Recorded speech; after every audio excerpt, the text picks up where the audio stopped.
बे हालेवनायाव माइ गायहैनांगौसैमोनलै जोंहाबो हनै मालाय खोथिया फुनानै हाला हाला गायलागासिनो दंथारसैयो।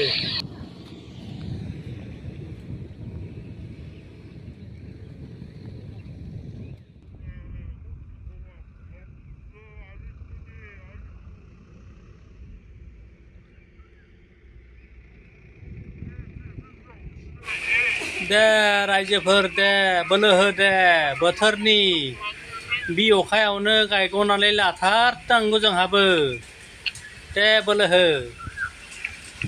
बेखौ एवथ'वाखै एसे उनाव एवगोन अब्ला गायदो दे नुबाय दुब्लिया समायसोथारदों गोथां सोमखोर मिथिंगाजों।